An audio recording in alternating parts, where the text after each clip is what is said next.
fuck? Hey, Hello. Mirë se keni ardhur në këtë episod të radhës të WTF Show. Xixa shof nga misiu. Xixa zemra se po vin festat.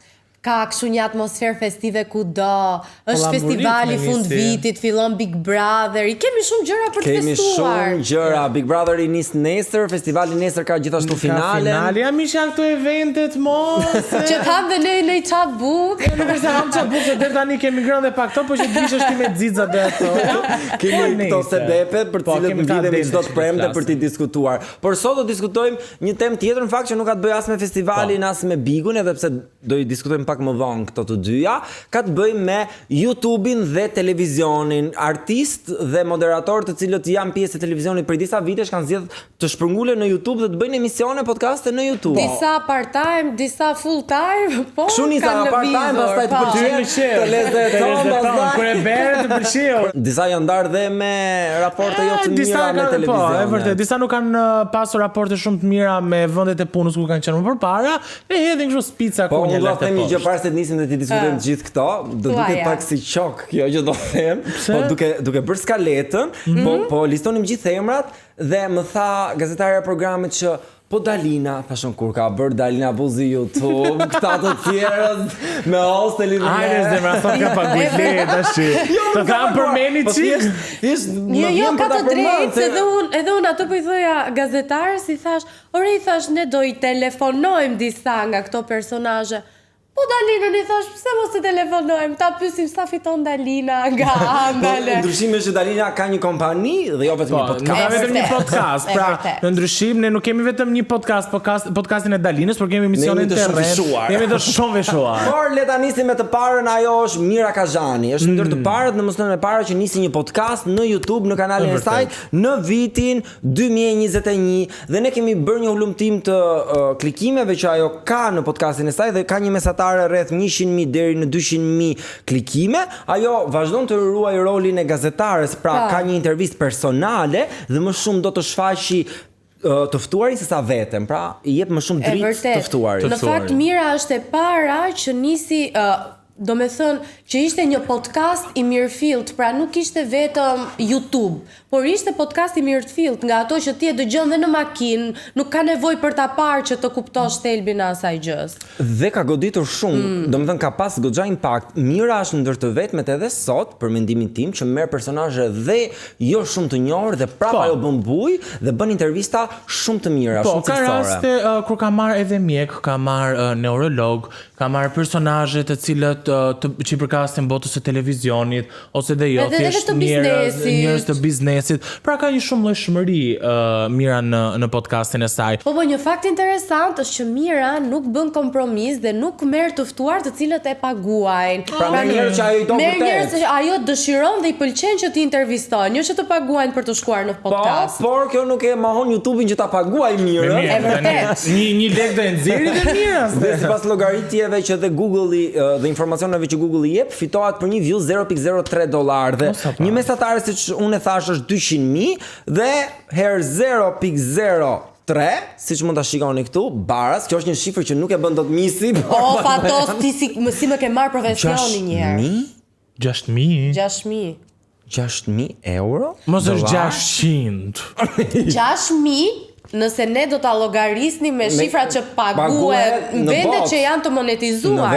Po Shqipëria nuk është një vend i monetizuar, kështu që ajo shifër nuk është dhe shumë reale për të qenë. Dhe ne që jemi andale në YouTube, klikimet më të mëdha dhe fitimet më të mëdha i marrim kur video shikohet jashtë shtetit, jashtë nga diaspora. Një personazh tjetër i cili ka bërë kërdi në YouTube, mund ta them, është ikona një dhe vetmi Arbana Osmani. O zot, sa i falet fatosit çdo natë. Ka një foto te kokë krevati. Ëndra e Fatosit është që ose ta intervistoj Arbana ose të intervistoj Fatosi Arbana. Gjë që e kam bërë te premiera, po dua kështu tek për tek në një studio. Shiko, Arbana në fakt u largua nga Top Channel në një periudhë me shumë polemika, se thuhet që ajo kërkoi një shifër për Big Brotherin, ato nuk ja plotësuan, jo po duhet të rikthehej Ledioni e të tjera dhe duket që mbrëmja hyje ishte kurreshtja e gjithë shqiptarëve, pra rikthimi i Arbanës jo në ekran si tradicionalisht sërish, por në YouTube dhe ka bërë shumë bujë në atë kohë. Sepse mendonte u mendua nga njerëzit që Mirëmbrëma Yje do ishte një format në TV Klan,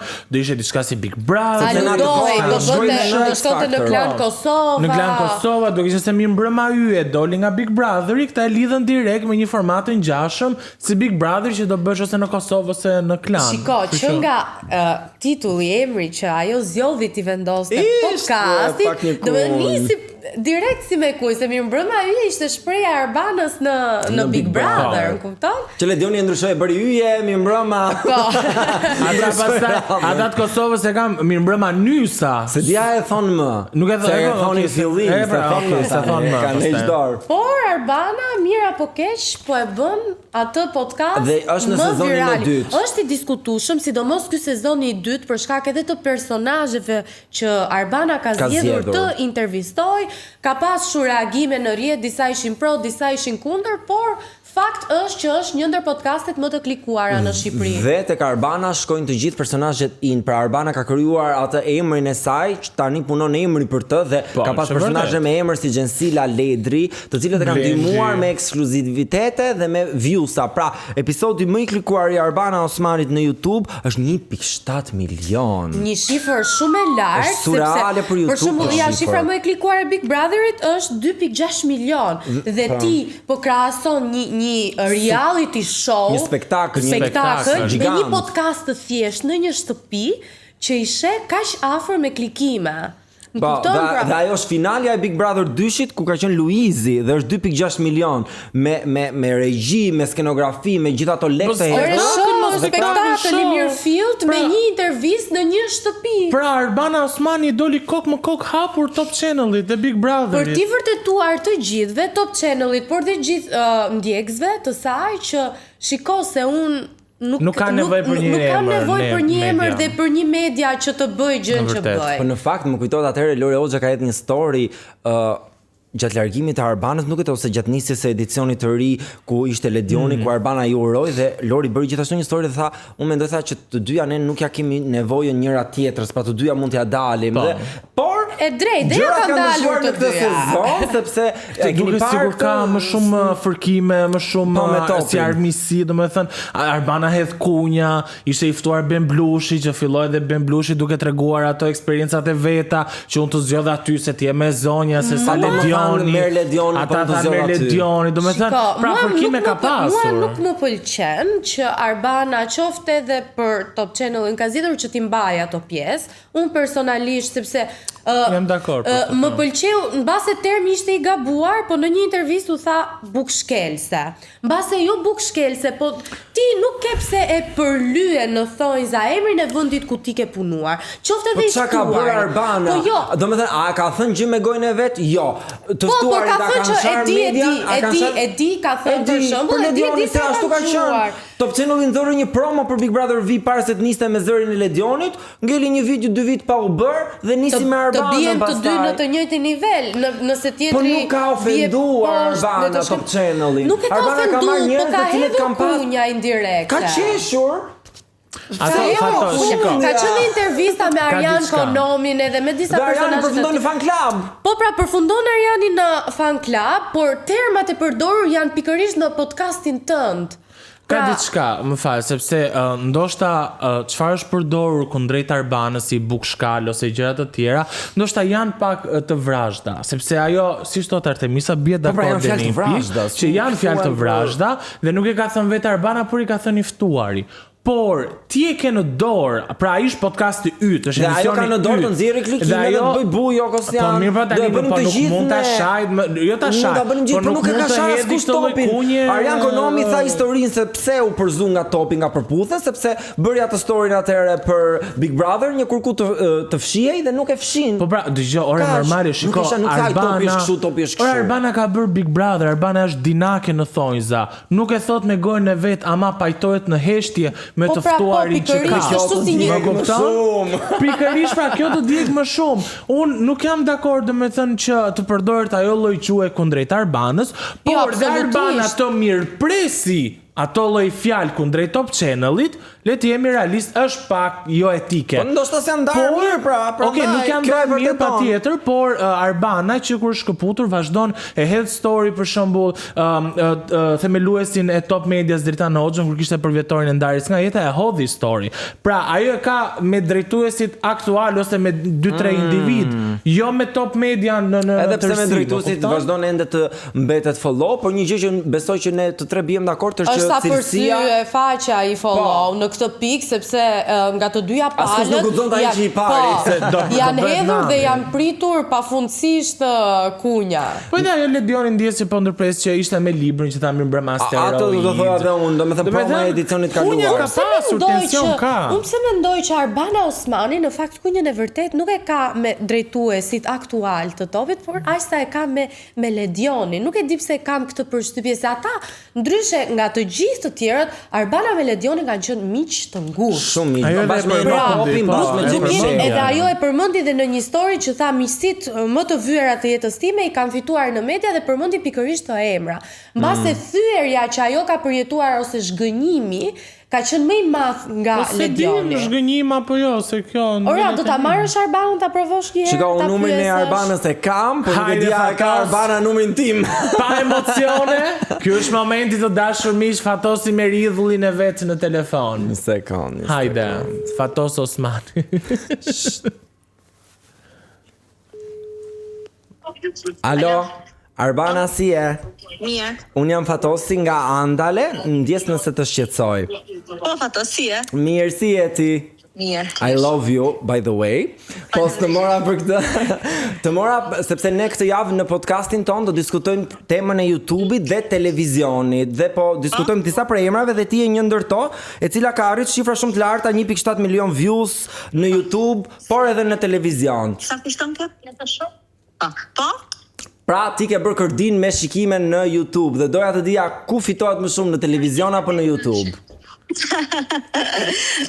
Të marr pak më vonë të lutem se jam në një ambient me njerëz. Okej, në rregull, po e pres. Faleminderit. Ciao.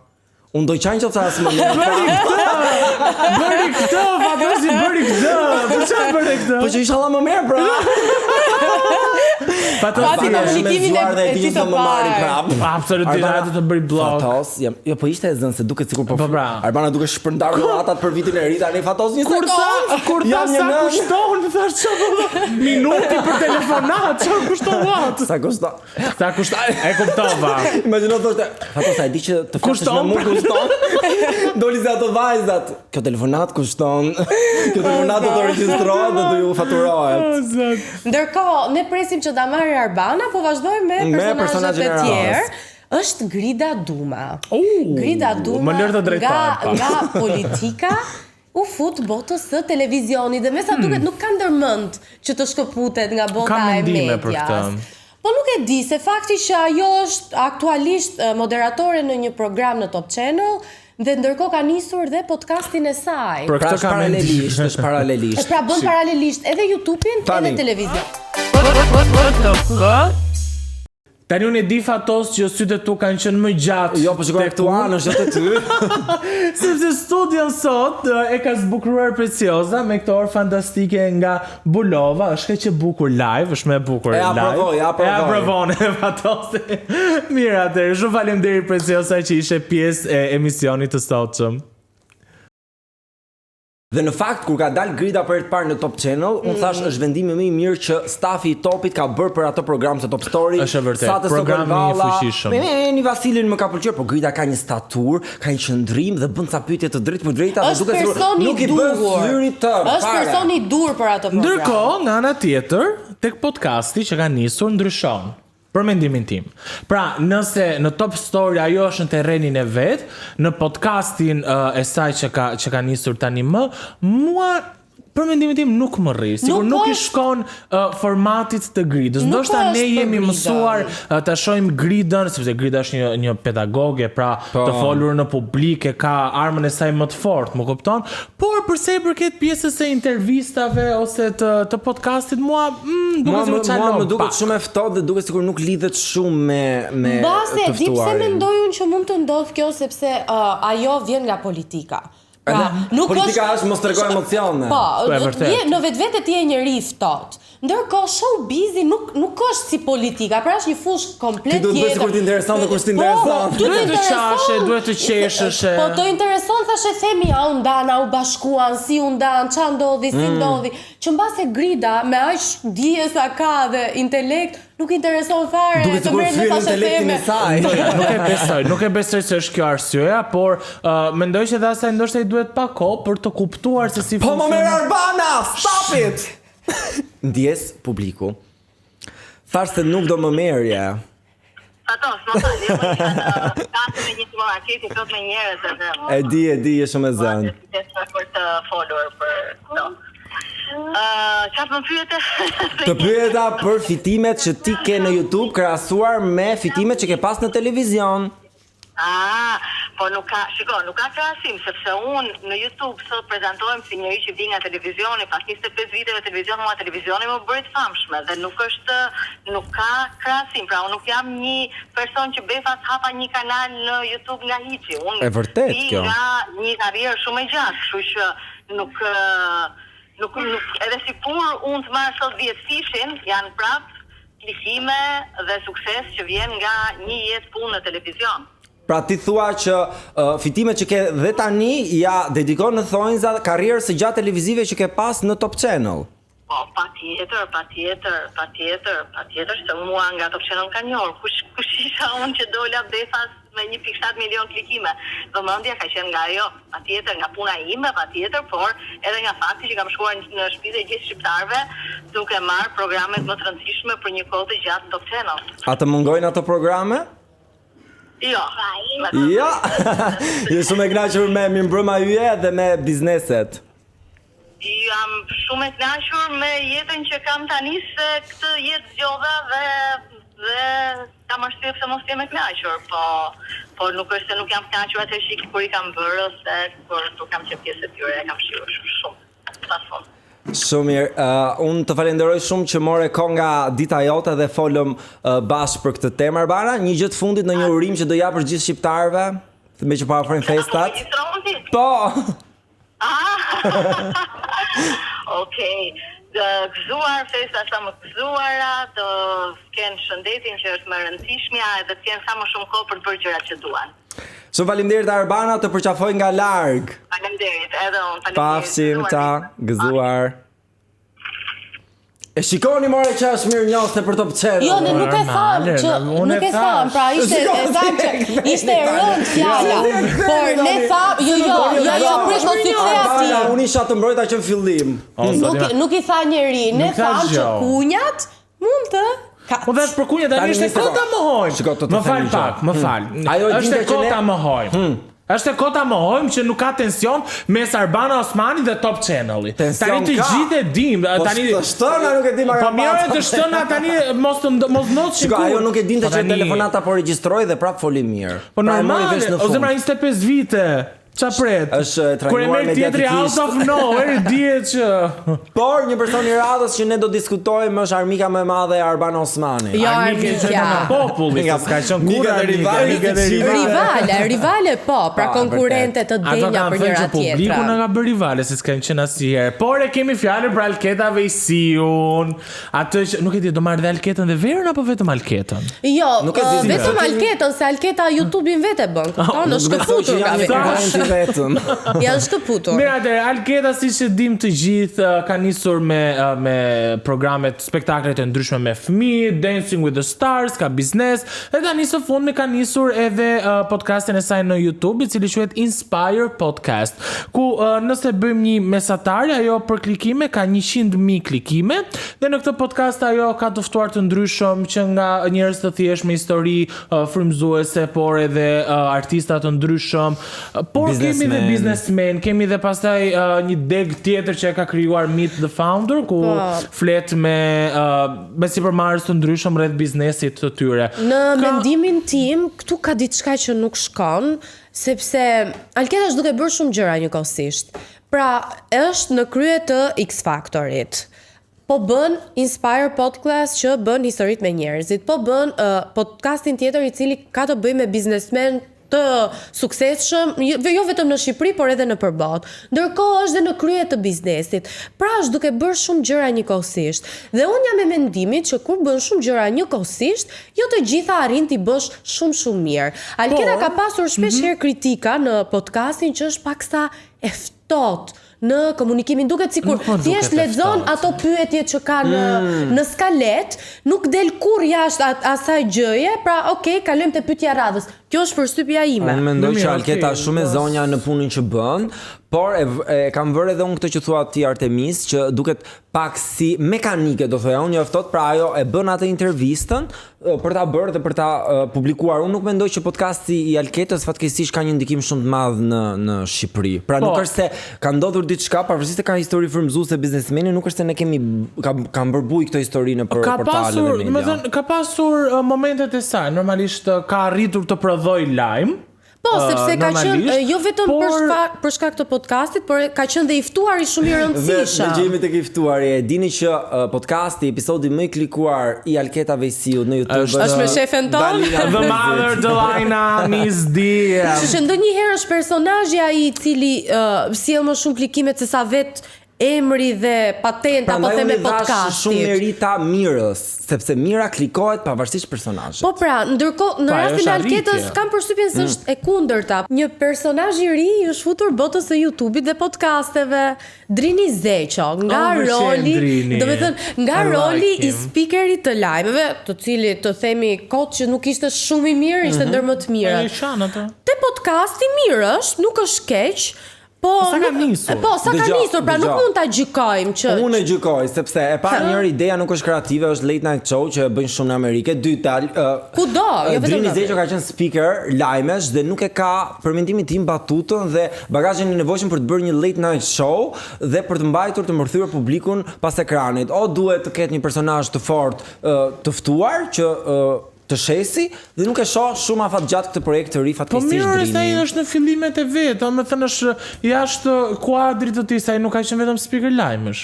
Normalisht ka pasur edhe projekte të tjera. Ka pasur dhe kryesisht nuk është diti që në shumë lajme show e bën komedian. Drini Zeqo nuk është komedian. Ose ka bërë Ermal Mamaçi, ka bërë Ermal Mamaçi Xing me Ermalin, atë po. Po mirë se tani ka bërë late night show, ka bërë edhe Castrozizo. Gjë që vlen për tu përmendur. Vlen për tu, po pra, por nuk është e thënë që është botë prerë me thik, që është rregull që kush nuk është komedian bën. S'është e thënë. Në YouTube ke luksin të provosh veten në shumë gjëra të cilën ti do ta provosh.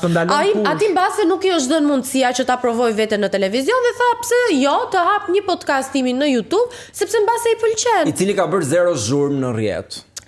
Po është fillimet more fatos. Le të jetë në fillimet, ka disa vite karrierë Drini Zeqo dhe më shumë mundësi jam i sigurt që shumica për ju po e marrin vesh tani që ai ka nisë një podcast në YouTube. Okej, fatos. Le të qëndrojmë kështu. Kam besim te ty Drini, okay? Ai ka parë Drini episod. Ai ka parë Drini Zeqos në një episod, patjetër që jo. Unë e kam parë sepse ndryshe nga ju ni studioj konkurrentët. Po unë e pas. Okej, tani nuk mund ta ishim konkurrent. Po nuk ka lidhje në fushën që ne jemi patjetër që konkurrent do ta një gjë po s'dua të bëjmë shumë keq. A mendoni që ta telefonoj një herë Drinin që ta pyesim si ka ecur një herë me këto episodet e para, a ka marrë ndonjë gjë, a ka fituar ndonjë gjë, se në fund ditës gjithë aty futemi dhe shohim a kemi marrë në lek apo jo.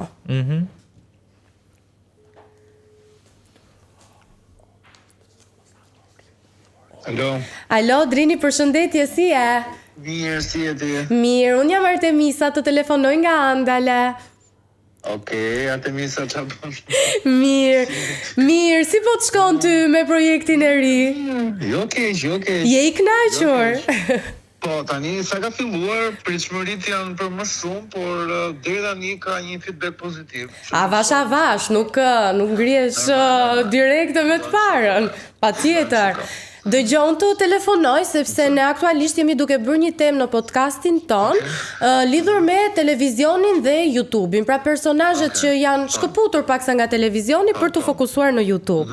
Tani ta bëjmë si shqiptarët, troç, fitimet më të mira ku janë, në televizion apo në YouTube? Ti sapo ke nisur po në YouTube, Për mua janë në YouTube, po jam i bindur për këtë. Domethënë, fakte flasim për Domethënë, nëse do opinionin tim për eksperiencën time, aktualisht që flasin e ka më të larta në YouTube.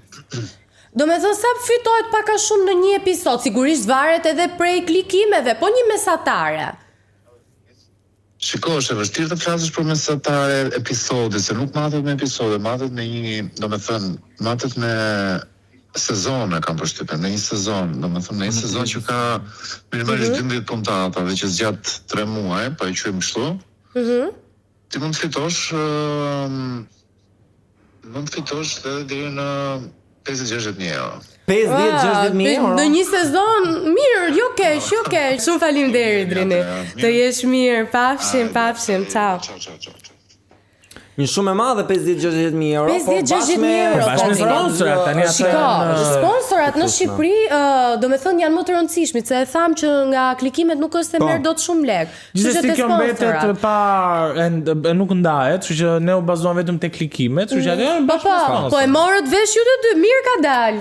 Ju e gjykuat, po mirë Ne është. po a e keni marrë vesh që po rikthehet Romeo Veshaj me një projekt të ri i cili thuhet do jetë një mini media online në Le të YouTube. flasim për rikthimin e Romeos, le të flasim. Po nuk do të flasim shumë sepse vetëm promo ka dalë, akoma nuk është publikuar asgjë konkrete. Me sa di unë, Romeo do ketë nga burimet e mia që ka marrë vesh, do ketë një emision mëngjesi, më së shumti do jetë tip radio, do ketë mund të jetë edhe një late night show, nuk e di për këtë. Por nuk ka bitem sepse Romeo vjen. Pra ka bërë një late night show me vllajën e tij në Mua nuk më Shënqenë. pëlqeu emri, pse X, e kuptova që i kishte vënë X në gjithë projekteve të tjera, po prap X-in jam pak Realisht çuditshëm. domethënë është pak. Nëse ka lidhje me Elon Musk, no.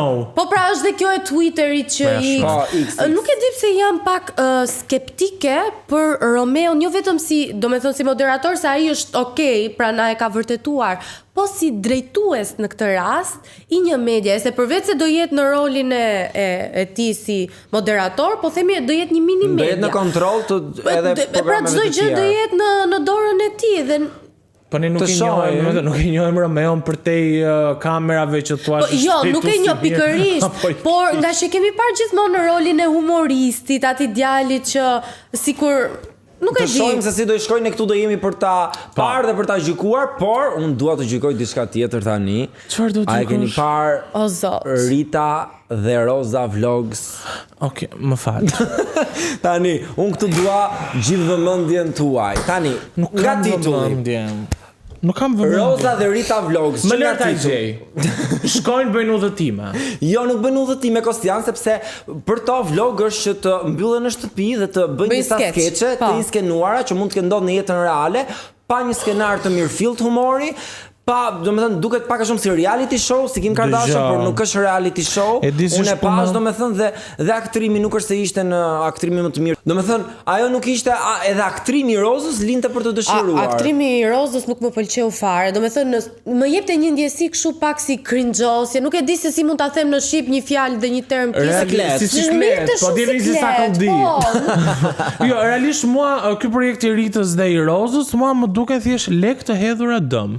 Po nuk ishte as lek sepse ato ishin të dyja në një tavolinë dhe ishte vetëm një kamerë tek pull që kishte plan të madh as plan tek vetë. Dhe ne video de la vida si bëjnë më bukur që i filmon Desi me plan. Mami që i lexon i shti fallin vajzës dhe ajo i thotë që jam ndar, ndërkohë që ti nuk je në asnjë moment.